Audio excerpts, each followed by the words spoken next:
Hello everyone, it's Chris here. Welcome again to another one of my Transformers reaction videos. In this video, I'm going to be doing some reactions to some news regarding Bumblebee that came out of Comic-Con over the past few days.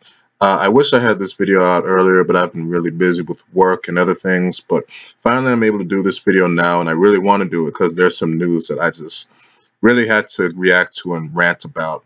But before we get on to what's going to be the main topic of this video, let's talk about some other news that came out about Bumblebee.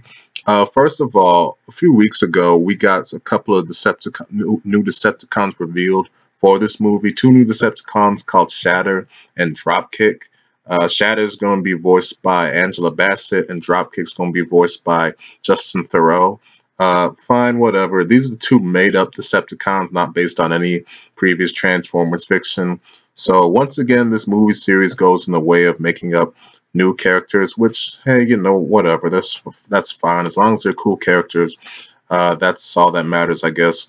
What's interesting about these designs is that they much more fit the aesthetic of the Michael Bay's Transformers in terms of the look, the complexity, whereas Bumblebee himself, he's a lot more round and smooth than these other than what we've seen from the previous Transformers movies. So sort of interesting, that dynamic. To be honest, I prefer the Michael Bay aesthetic, but hey, whatever. That it is what it is with that. Next up, there's the poster that got revealed at Comic-Con. This poster, it's pretty nice, pretty artistic. It's sort of simple, but sort of gets the point across that this is Bumblebee's movie. I like sort of the emphasis on the yellow and black. It looks cool. It's nice. So pretty nice poster right there. That was an exclusive. You could get an exclusive copy of that at Comic-Con. And just some other small little news that came out with footage that was revealed. No online trailer went up, unfortunately, but so the main thing from the footage that I caught wind of was how there was a hologram of Optimus Prime. So that's cool that that's going to be there. Optimus's presence in the movie.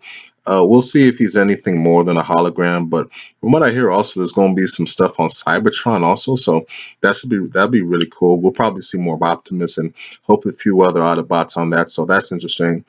But now let's get on to the main topic of this video and sort of the main news that came out that really sort of disappointed me, and that is news regarding the mysterious seeker that we saw in that Bumblebee trailer this last month. Now, we all came out of that trailer saying, "Ooh, that's Starscream," and the reason why is because it looks just like the perfect Transformers movie design for Starscream. Now, obviously, we've seen Starscream in the movies before. He was in the previous Transformers films.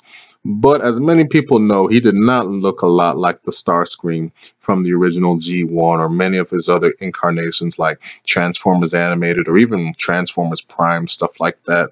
The Starscream that we had before, design was very different. Not a lot of color, really no color. He's mostly gray, and he had sort of this weird insecty type mouth. But for all the complaints, I did like the Starscream design, and I like Starscream in the movies. I thought he was actually I thought he was pretty cool in the movies. I enjoyed him a lot.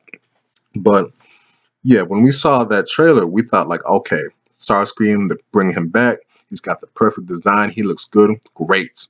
But the thing is that after that trailer came out, they never gave us a confirmation that this is Starscream. So it's like, uh-oh, well, what's going on here? Why aren't you guys confirming that it's Starscream? It's Starscream, right? Right? Well, at Comic-Con, old Travis Knight, the director of this film, who has done a really good job sort of promoting the film and whatnot, but he came out with the disappointing news that this jet is not Starscream. It is Blitzwing, another flying Decepticon that's been in previous Transformers fiction. And this news is to me, it was just a huge slap in the face. Because I love Starscream. I love all of Starscream's incarnations. And when you come out and reveal a design that is just like the perfect live action incarnation for Starscream, and then you name it something else, another character, it's like, what the hell are you doing?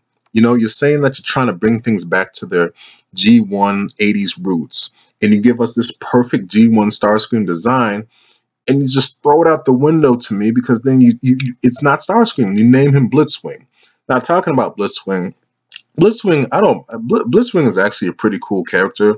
The main thing that I know him from was Transformers Animated. He was a prominent Decepticon in that series, and he was actually really cool. He had sort of this split personality where on one side he could be like really intelligent, gentleman-like, and then on his other personality it was like a really manic type character.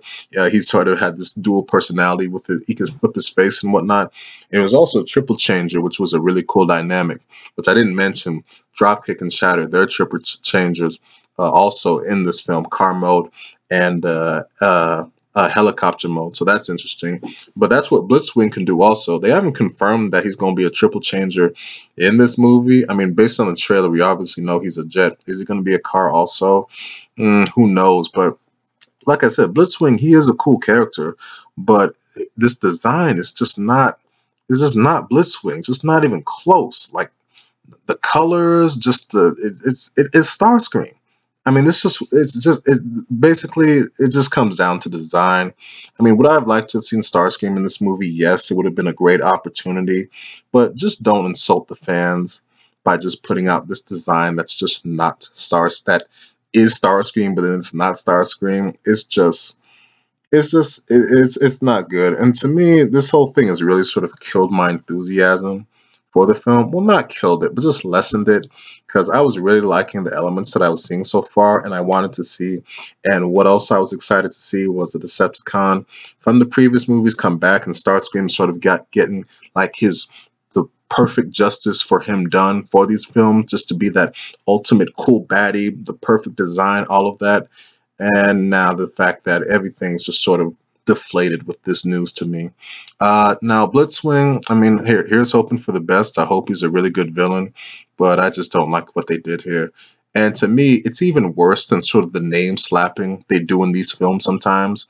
For those of you that are aware of this, name slapping is when, particularly for the Autobots, they'll take a character from G1, but just not make him look anything like G1, like how they did with Ironhide or Sideswipe.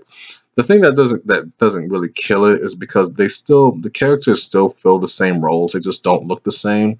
It's almost worse when you make a character that looks like the perfect representation of one character and you make him something different. So, oh well. As for now, these are the characters we have confirmed so far: are Bumblebee, Blitzwing, Dropkick, and now Shatter, and Optimus Prime. So Knight said that there's going to be cameos from the other films also, so maybe we'll get more than just Optimus. We'll see. Maybe there's a chance we could see Starscream, because it would make sense for him to be on Earth during the 80s, along with some other characters. Like, I was hoping to see maybe Soundwave also, but it doesn't really seem like that's happening. Man, Soundwave, that just would have been the perfect villain for a Transformers 80s film, so I think they sort of dropped the ball on that also. And yeah, the thing is, we didn't get an online trailer for this also. For all the goodwill they talked about for this film, talking about it and whatnot, no online trailer, which to me it sort of lessened the impact that Bumblebee had on Comic Con, because Aquaman, that sort of stole the show, and then Shazam, and then Godzilla.